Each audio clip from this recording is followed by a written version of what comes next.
is a lot more comfortable than I thought it was going to be. So Spain is facing an acute migration crisis in its North African enclave of Ceuta. I think that it's really funny that a lot of folks are freaking out over this right now.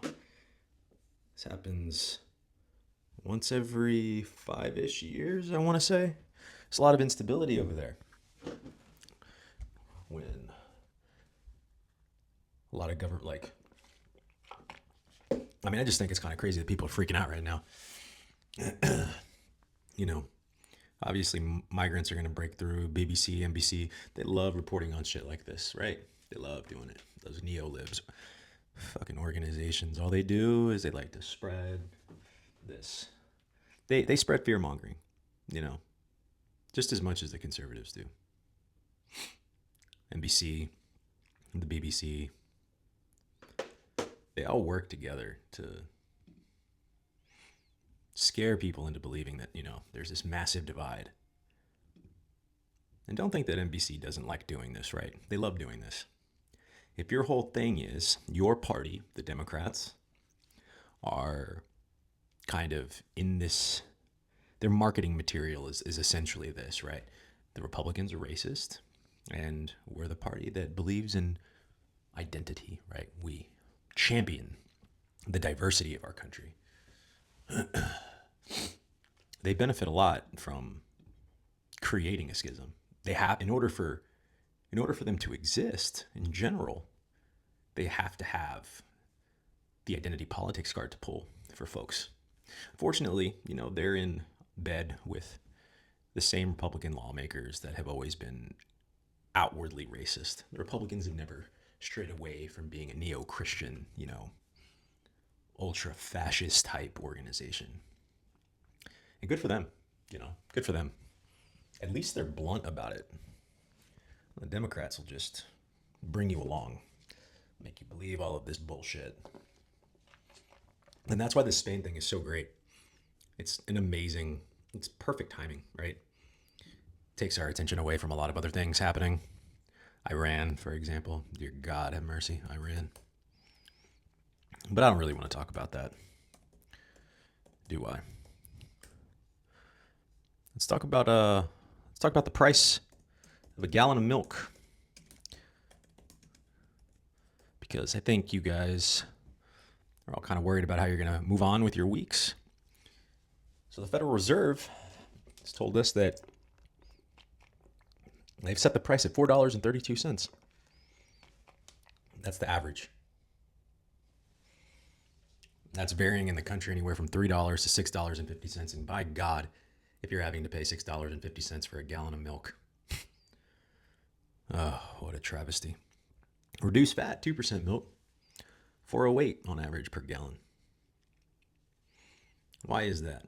Why is it that every single time I go to a CVS, I get 3 things to clean my house? 3 things. Winds up being $40. It's going to become a luxury to clean my house too. It's unbelievable. Unbelievable. Let's see what the minimum wage is in the state of Mississippi. I'm pretty sure that hasn't changed in a very long time. And I use Mississippi because I think it's one of the more misunderstood states out there. Deep-rooted history of racism. One of the more beautiful states I've been to, very green. But the state of Mississippi is a product of its environment. It's a product of federal mandated minimum wages that haven't gone up in forever. And the standard rate right now in Mississippi is $7.25 an hour. Tipped employees are $2.13 per hour. That's a cash wage. And they hope to God that $2.13 per hour, this is the services industry, right? They're hoping that the tips will eventually make up the extra $5 that aren't accounted for. What up? See, on the national scale, we're having this $25 an hour minimum wage debate, right? And I really do hope that comes to fruition. But the people in Mississippi have always been historically, for better or for worse, have been historically exploited. the workers of the state of Mississippi. We all know that racism runs deep in the state. It has for the longest time. But I believe that state has been handicapped, kneecapped, if you will, by a variety of legislation that continues to keep them down and down and down. There is something beautiful that came out of the state of Mississippi, though, not too long ago. It was called the Mississippi Miracle. And I'd like to highlight it because I don't want this entire podcast to be about all of the negative aspects. Now, a state like Mississippi has no business showing up in mainstream news, right? I think the East Coast elite, I grew up in Texas. I live in New York now, New York City. The East Coast elite have deemed the South this place that it's unforgivable. It's it's a place that I quote unquote never want to go to. It's not a place I want to visit. I can understand that. I can understand everyone's hesitancy to go down to the state of Mississippi or any of the southern states. It's rough. Poverty is abundant. It is out in the open. Our infrastructure is poor. It's terrible. I mean, comparatively to New York City, like New York makes the city of New Orleans look like a third world country. And that's very sad to say because I love the people of New Orleans. I lived there for 2 years. State of Louisiana, fantastic people. The most hospitable people in some ways, depending on what part you go to, depending on the sentiment. But generally speaking, very, very wonderful people. And getting back to the state of Mississippi, there was something called the Mississippi Miracle that happened. It was a dramatic rise in the K through 12, basically elementary school, right? K-12, fourth grade reading, all of those things that went up. And that started going up around 2013.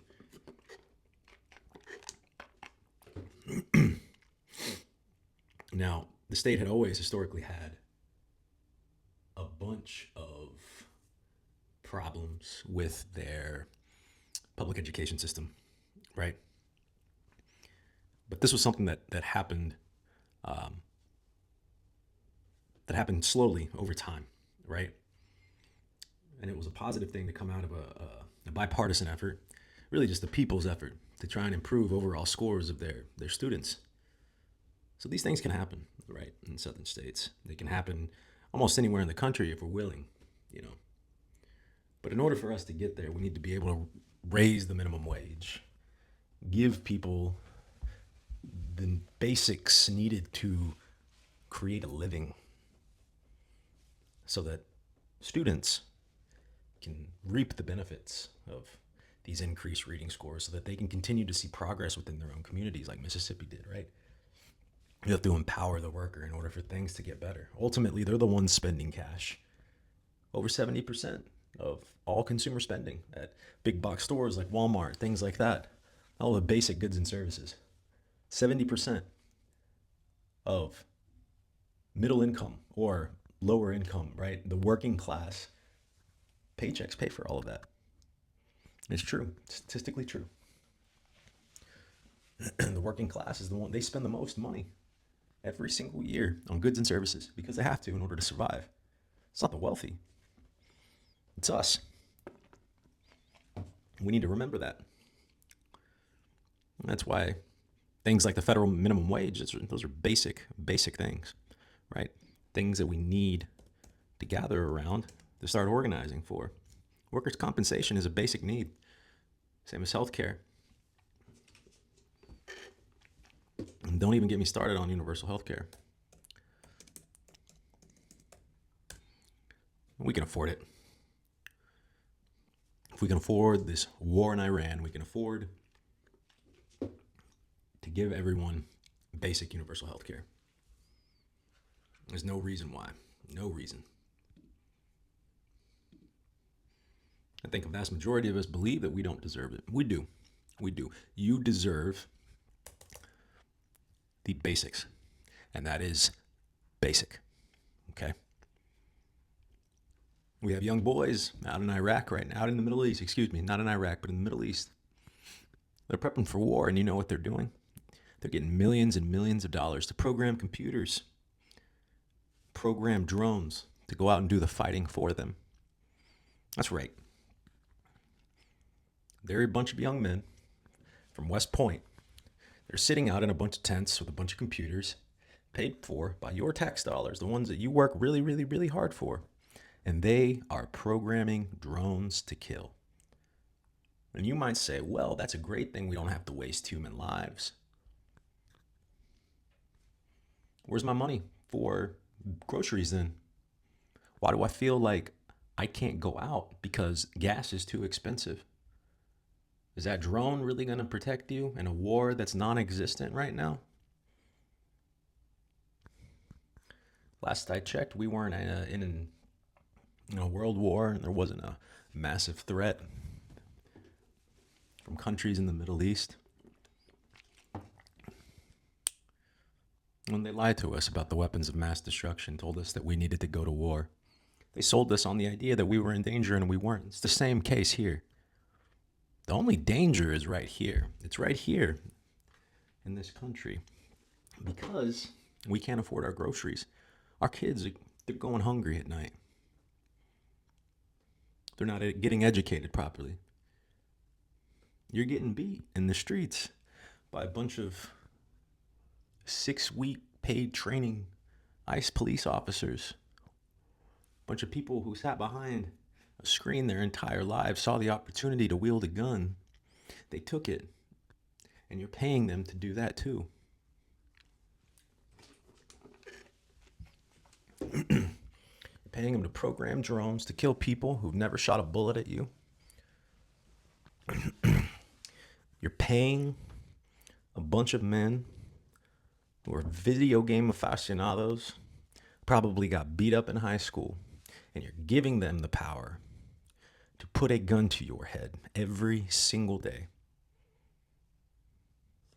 And you have everyone on television telling you that they're necessary because the most dangerous person to them right now is an unknown migrant you've never seen who's got 3 children and has tried for 20 years in this country undocumented to try and make a better life for themselves.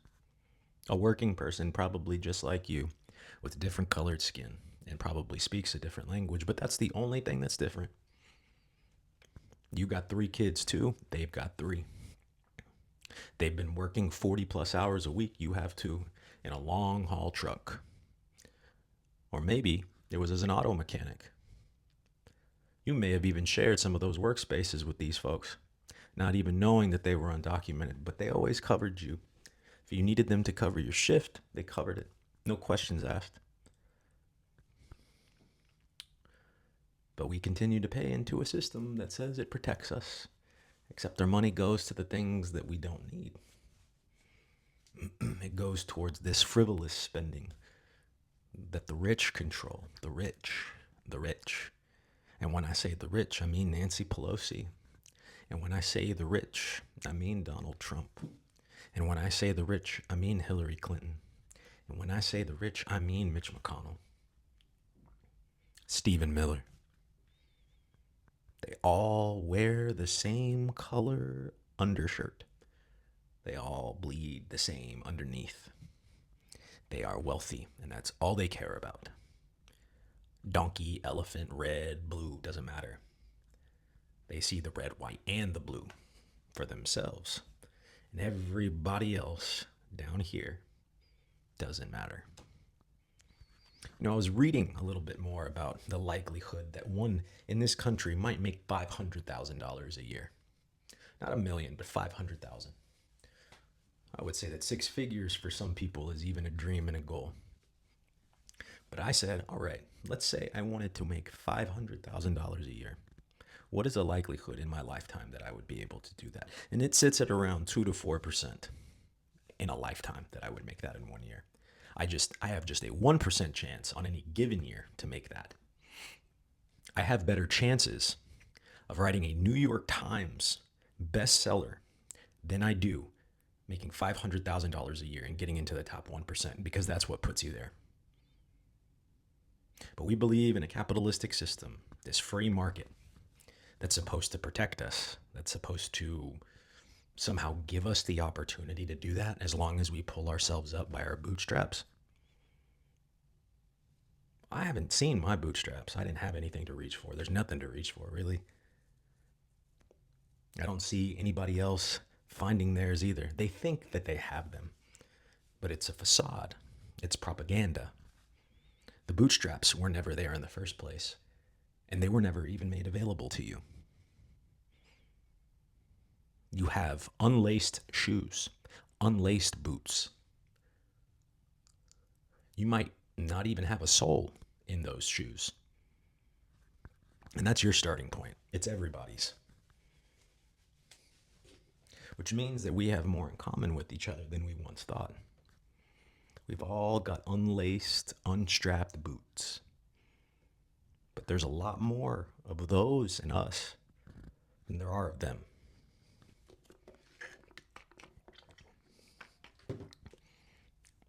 Lots more. And we need to remember that.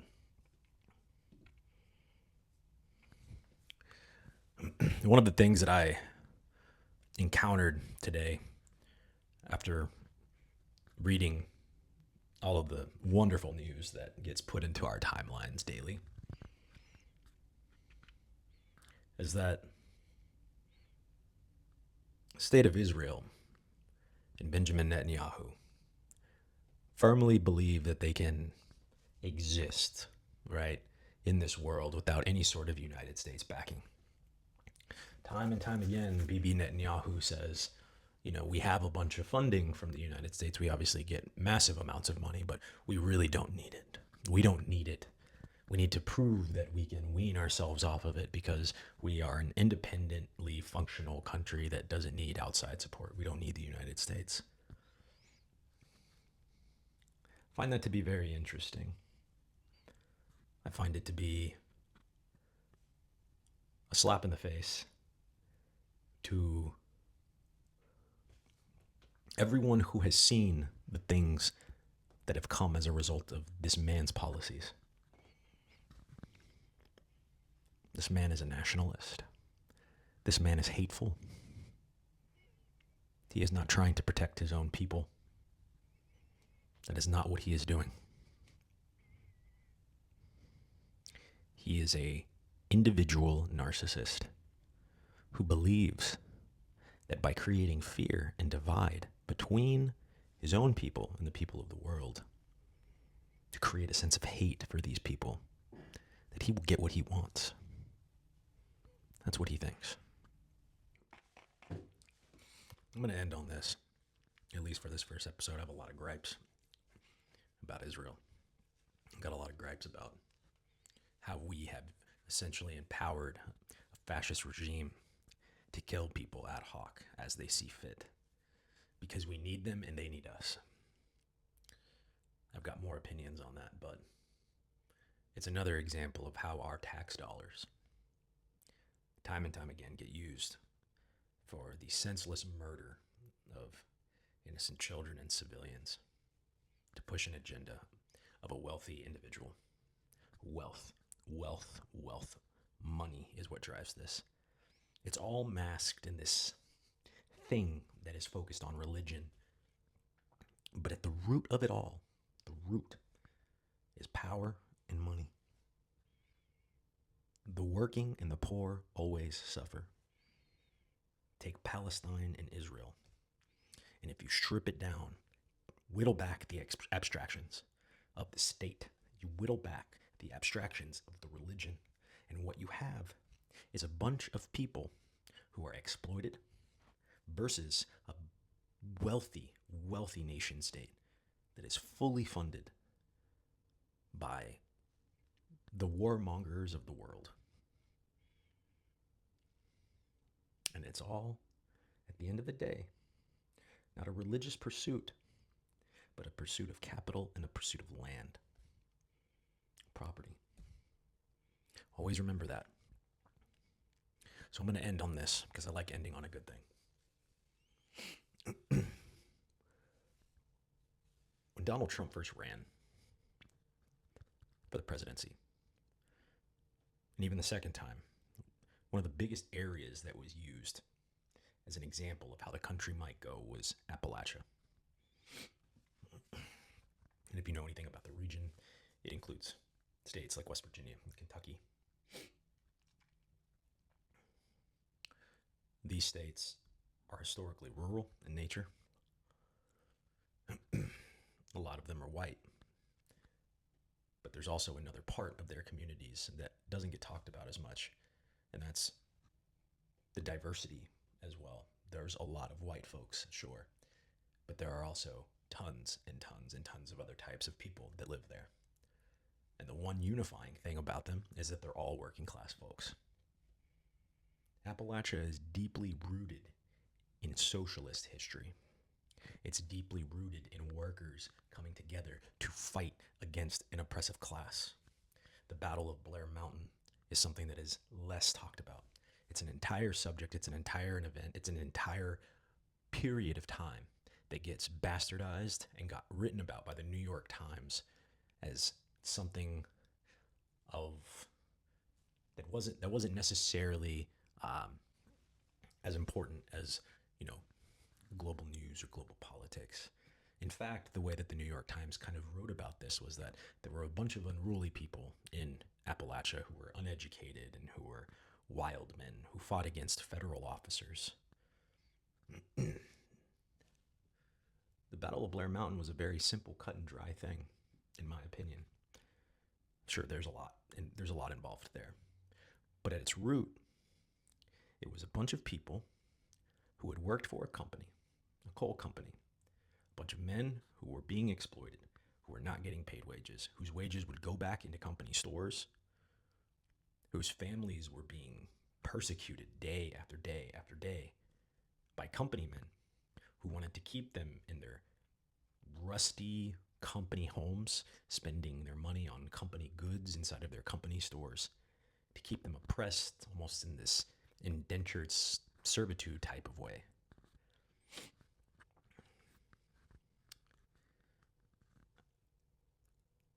The region of Appalachia has always been exploited. It's been used time and time again as a way to tell us a unreal, just a completely wrong view of the United States.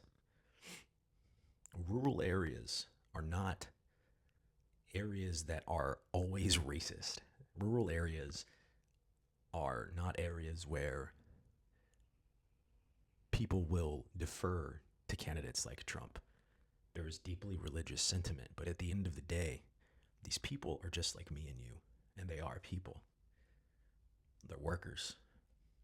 And they may be deeply rooted in their Christian faith, but one thing that they would never do is they would never, ever turn a blind eye to their neighbor if they saw them suffering. Hate is learned. Dislike and disdain for one is learned through isolation. It's learned through propaganda. But as easily as it can be learned, it can be unlearned. I don't think for a second, and I don't wake up one day thinking that the state of Mississippi, the state of Louisiana, the state of West Virginia, that they're lost causes because they were never Trumpers at one point. I never see that type. I never see that. And I'm a pessimistic person, but I don't see those places as lost completely. I see them as misguided areas. I see them as areas that are ripe, that are angered, and that need that anger to go a completely different way. Their story, this narrative that they have in their brain, needs to be redirected in a completely different direction.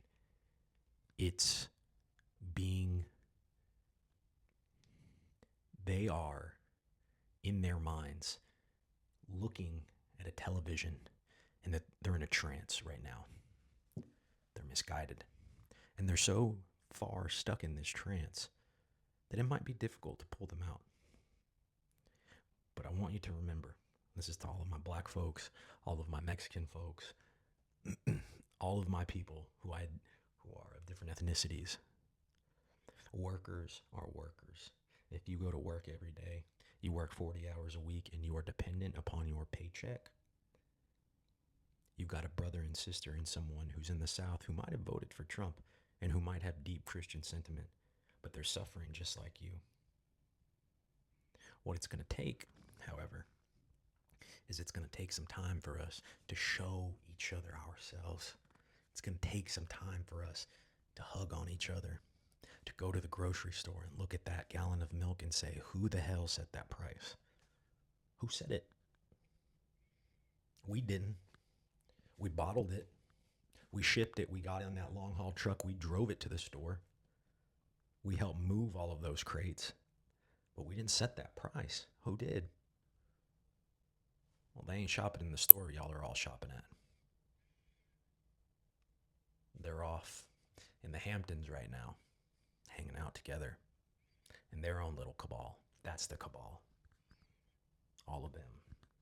It has nothing to do with that man who came through California, who's been picking the watermelons, who's been picking the strawberries and the tomatoes, who may have even gotten that milk all the way from California into your store. It's not him. Those aren't the bad ones. Remember, we are all the same. We really are. We all speak different languages. We all may eat with different utensils. Our spices might smell different. But like I said, if you go to work every single day and you have to report to a boss that tells you to do things that sometimes you don't want to do, and you get anxious at the end of the month because you don't know if you're going to be able to pay for your health insurance, or you're going to pay for your auto, you're going to pay for daycare, you're going to pay for your rent. If you're in that position, it doesn't matter what color you are. It doesn't matter what your creed is. You are just like your neighbor. You've got more in common with them than you will ever have with the people who you elect. Remember that. Everything else will fall into place.